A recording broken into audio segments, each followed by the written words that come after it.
உங்களை கண்டு உங்களுக்கு விரோதமாய் சூனியம் செய்கிறவர்கள், எதிராய் சதி சற்பனைகள் செய்கிறவர்கள் எல்லாம் ஒரு நாளிலே இன்று கர்த்தர் உங்களுக்கு செய்ய போகிற அதிசயமும் அற்புதமான காரியங்களின் நிமித்தமாய் ஏசாயா 59:19 சொல்லப்பட்டபடி அப்பொழுது சூரியன் அஸ்தமிக்கும் திசை தொடங்கி கர்த்தரின் நாமத்திற்கும் சூரியன் உதிக்கும் திசை தொடங்கி அவருடைய மகிமைக்கும் பயப்படுவார்கள். உங்கள் மத்தியிலே இருக்கிற, உங்களுக்குள்ளே வாசமாய் இருக்கிற அற்புதமான ஆவியானவர் உங்களுக்காய் எழுந்தருளும் பொழுது நானா திசைகளிலும் இருக்கிறவர்கள், நீங்கள் பயந்து கொண்டிருந்தவர்கள் எல்லாம் உங்களை பார்த்து பயப்படுவார்கள். உங்களை துரத்தினவர்களை நீங்கள் துரத்துவீர்கள்.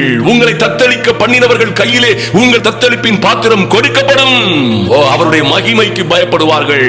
இன்னுமாக வேதம் தொடர்ந்து சொல்லுகிறது, வெள்ளம் போல சத்துரு வரும் பொழுது கர்த்தருடைய ஆவியானவர் அவனுக்கு விரோதமாய் கொடியேற்றுவார். உங்கள் பிரச்சனைகளுக்கும் ஆபத்துகளுக்கும் விரோதமாய் கர்த்தருடைய ஆவியானவரே கொடியேற்றும் பொழுது எல்லா எதிரி கூட்டங்களும் எதிர்ப்புகளும் பிரச்சனைகளும் சிதறி ஓடி போகும்.